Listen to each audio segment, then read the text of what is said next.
describe him to me. And Muslims, look at the description of your Rasul. And for some, this would be the first time you hear what your Prophet looked like.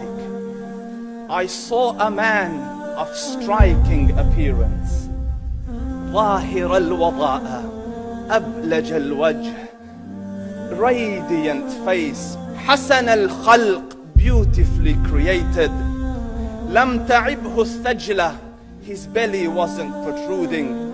وَلَمْ تُزْرِ بِهِ السَّعْلَةِ, nor was his head disproportionate and small. وَسِيمٌ قَسِيم, proportionate and delicate, finely made, a specimen of a creation.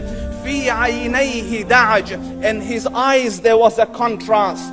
The dark was immensely dark, the white was excessively white. وَفِي أَشْفَارِهِ وَطْفٌ, and his eyelashes were long. وَفِي صَوْتِهِ صَهْل, and in his voice was a natural echo. وَفِي عُنُقِهِ سَطَعٌ, and his neck was elegantly long. وَفِي لِحْيَتِهِ كَثَاثَةٌ, his beard was full and thick. أَزَجْ أَقْرَنٌ, his eyebrows were arched, but they were not joined. It was separated. In Samat فَعَلَيْهِ الْوَقَارِ, when he was silent, dignity covered him. وَإِن تَكَلَّمَ سَمَاهُ وَعَلَاهُ الْبَهَاءِ, and when he spoke, it was audible and clear, almost commanding and overtaking. أَجْمَلَ النَّاسِ وَأَبْهَاهُمْ مِنْ بَعِيدٍ, from afar, the most striking and outstanding in appearance. وَأَحْسَنُهُمْ وَأَجْمَلُهُمْ مِنْ قَرِيبٍ, and when he came near, the best of them and the most handsome of them in closeness. حُلْوُ الْمَنْطِقِ, such an exalted and sweet level of logic. Like when he used to speak, it was so coherently logical, it was smooth and easy to understand. فَصْلٌ لَا نَزْرٌ وَلَا هَذْرٌ, he was to the point, not excessive, nor too short. كَأَنَّ مَنْطِقَهُ خَرَزَاتُ نَظْمٍ يَتَحَدَّرْنَ, his logic, his utterances, his words were like jewels coming out of a necklace, calculated, polished, one after the other, it would flow magically. رَبْعَةٌ, he was medium in height. Your eye didn't have to strain to look up at him, nor was it tedious to look down at him. He was a comfortable sight to look at. لَهُ رُفَقَاء يَحُفُّونَ بِهِ, he had friends, the people that were with him, they were working around him to try to serve and protect him.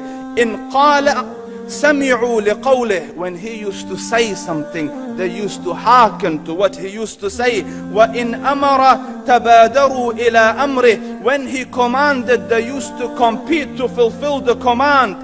This is Muhammad Rasulullah. This is Muhammad Rasulullah. Anas ibn Malik says, he says, I came out one night, it was the full moon night.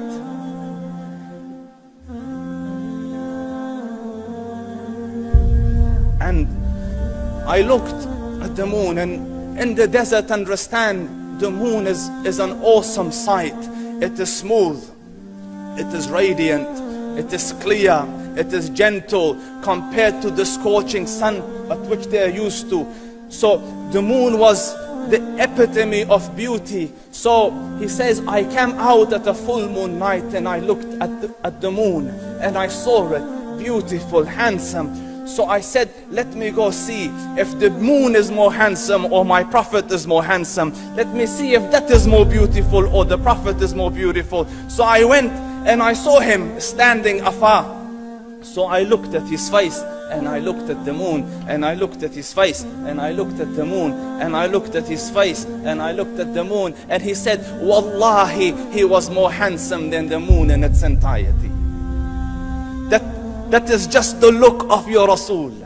Aisha radiyallahu anha says, I was sewing with the needle, my needle dropped in the dark, I couldn't find it. I said, Ya Rasul, I can't find it. He moved his face close, and I swear, out of the radiance of his face, I found my needle. And the Prophet sallallahu alaihi wasallam was mind-bogglingly handsome, but his handsomeness was covered with waqar and jalal and hayba. The Sahaba say, when we used to sit at his feet, two feelings conflicting would come on the heart. The first one, you wanted to look at him. You wanted to behold the majesty of his face. And when you wanted to look up, shyness used to overtake you, so you used to look down. Amr ibn al-As says, I sat with him many times, but if you ask me to describe his face, I can't describe it. I wouldn't be able to look up to him ijlalan wa ta'ziman. I couldn't look up at him. And that is why he didn't have the problems that Yusuf alayhi salam had. Because it was difficult to penetrate the awe and the splendor of the Rasul.